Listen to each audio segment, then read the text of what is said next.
the word? After I've heard the word, my life will be better. And therefore, Father, I thank you in advance for healing, for deliverance, for peace, and prosperity. Now, in Jesus' name. Amen, amen, amen. Come on, give the worship team and the music ministry and bring the praise to you.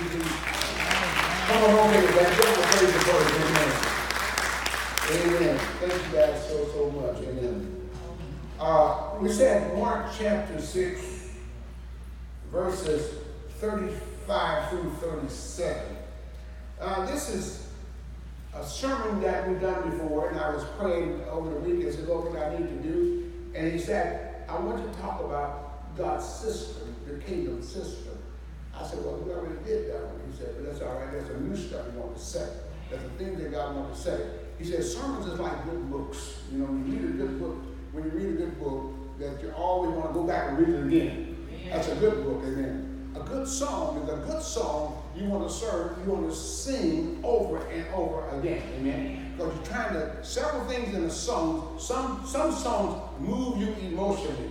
Some songs speak to you, amen. And some songs just put you in a different atmosphere. Well, sermon is basically the same way. When you hear a sermon, don't just throw it away and say, well, I heard that once. Well, you might have heard it once, but do you have it? That's the key. Is it working in your life? That's the next key. That's why it's so important to be repetitious. And the first principle of learning is to be repetition. You know, we had a daycare center. We saw when they came up from infants all the way up to 5 years old. They're always repetition all the time. A, B, C, A, B, C, D. And kept on going until now they're able to say it on their own. Well, I believe that the message of God should be the same way. We should hear it so much that we can be able to grasp it, embrace it, till we will be able to respond to it at a split of a second. Amen? So that's why it's so important to be repetition and hear what we're saying. That's why it's so important that faith come by what? Yeah. That means something that's repetitious. It's repetitious. It didn't say faith come. It's coming. It's continuing to come. So, I mean, there must be some repetition consistently all the time. Not all the time looking for fresh and new message, amen, but to hear what I need to hear so I can be able to impact my life better.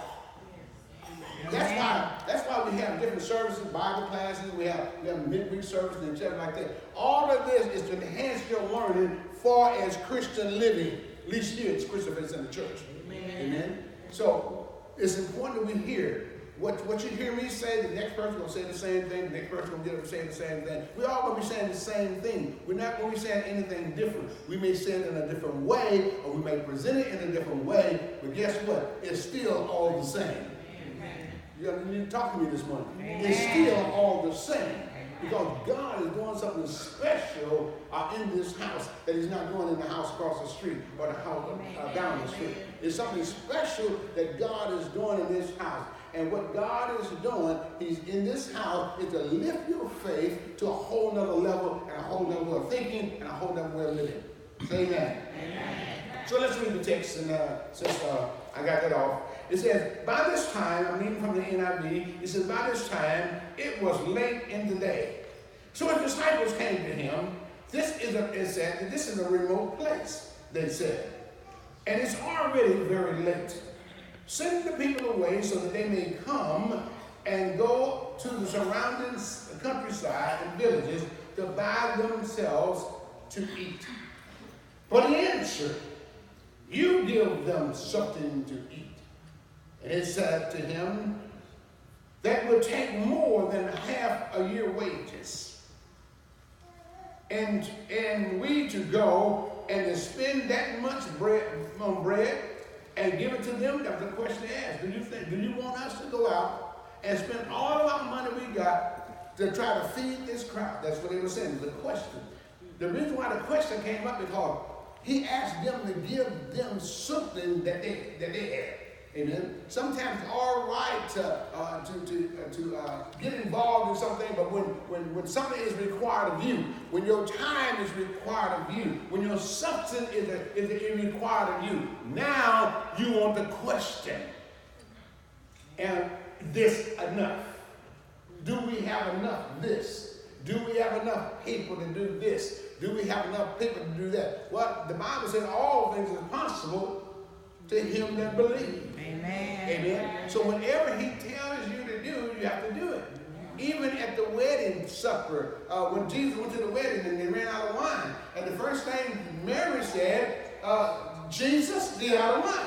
And he said, what do I have to do with that? Amen. Or on that, what do I have to do with it?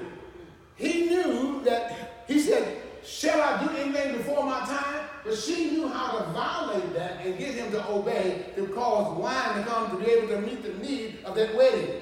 So what I'm saying is that when there's some time, when something is required of you, you must make yourself available to the things of God. Amen.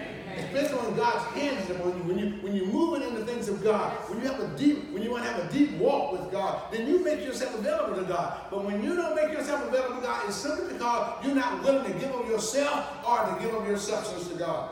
Amen. Your time is just as valuable as your substance. Amen. Time is important. Amen. Time is something that you can never get back.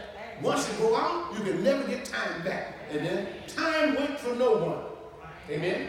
So that means you have to, Bible, we have to seize the moment. Whenever God is doing something, it's time to seize that moment, because once that moment is gone, it won't come back. That's why the Bible talks about we need to rejoice in the day of our refreshing. So in other words, the portal is not going to always be open. So you need to do what you need to do at that moment and make yourself available to the kingdom of God. And then you may be seated in this person. Amen. So we're talking about all of this is we're dealing with a system. We're dealing with a system. We're dealing with a system. Tell the person on the side, we're dealing with a system. We're dealing with a kingdom system. We're not dealing with a natural system. We're dealing with a kingdom system. A kingdom system don't function like an earthly system. Amen. The earthly system must try to compare or try to operate or to function like a kingdom system. Amen. We can do that. We can do that. We can do that. So in this system we want to talk to you about this morning, we're going to talk about our thinking, the way we think. Amen? Amen. The way we think. The way we think. We don't think like the world thinks. We should not think like the world thinks. Amen? But we do think like the world thinks, because we start thinking like the kingdom, it doesn't seem rational. It doesn't seem right. It seems crazy. It seems foolish.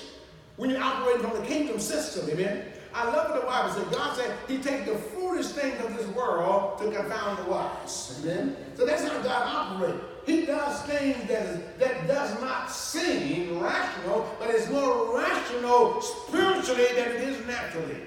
So he doesn't seem like things God done is rational. Amen? And we try to rationalize everything with our mind. Amen? If it doesn't seem right, if I can't figure it out, then we say to ourselves, it must not be right. Amen. Sometimes when God speaks to our hearts and tells us to do certain things, first thing we go to rebuking the devil. That couldn't be God. Why come it couldn't be God? Why did it always have to be the devil? Because you're trying to ration it out in your own mind. Amen. That's just like you sitting in the house, hypothetically. You just sitting in the house, and this great thought come to you about go outside. And you may say, well, why would I go outside? Well, see, number one, you have to know how to obey the voice of God. Amen? You don't know what's going to happen when you go outside. People's lives have been saved as a result of them obeying God. I heard a man tell the story just a few days ago that he had, as an aunt or cousin or someone, worked in the Twin Towers. And she was on her way to work that morning, and the Spirit of God spoke. I'm saying the Spirit of God, they said it was something. Told her, don't go in that tower this morning. Just go somewhere else. And within a couple of hours, that's when the tower blew up. Learning how to respond. It didn't seem right on her way to work, doing what she needed to do. Amen. It wasn't time to go shopping. But when she heard the voice of God, it was so strongly that she responded to the voice of God. God would tell you, said, don't go this way today. Don't go home that way today. Go take another route. And you may argue with God. So, well, that's the long way around. Well, it may be safety. It can be safety for you. Just the other morning, we was coming down the street, and my heart told me to go the other way. And I said, I'm just going to go the quickest way. And there was an accident, and I'm in a hurry at the same time. And they had this big accident up here on Florissant Road and Chambers Road. Police cars everywhere, ambulance everywhere. And I'm stuck, but I'm trying to get somewhere at a certain time. If I had obeyed the voice that spoke to me, amen, it would have, I wouldn't be stuck in the traffic. It did not seem rational enough for me because I'm looking at time. I know if I can get this way, I can get there maybe 10, 15 minutes early where I'm trying to go. But if I go this way, it's going to take me a little bit more time to go. But I should have obeyed God at all costs. People's lives have been saved as a result of listening to the Holy Ghost. Amen. And it didn't seem rational to do what they done. So we should not be trying to rationalize anything with our mind, but learn to have an obedient spirit to do what God has told us to do. Amen? Is there really a system that we can tap into that will allow us to walk in this earth, walk above this earth system of power and light? Is there a system? I'm going to say it again. Is there a system that we can actually tap into that would allow us to walk above? Amen. Above the system of lack and poverty? Amen. Amen. There's lack and poverty all around us everywhere we go. I don't care what city you go into. You're going to see poverty. Matter of fact, you see the poverty before you see anything else. Amen. Most poverty is all around airports. When you go to, I don't care what city you go into, when you fly in, maybe go out maybe 3-4 miles from the airport, you find poverty there. Even in Washington, D.C., if you've never been there by the White House, when you just go outside that gate there, it is so much poverty. You can say, my God, is this the capital with this kind of poverty there? So it's poverty all around us. So therefore, since it's all around us, mentally, we will adapt to what we see. Amen. But what we know that I can live above this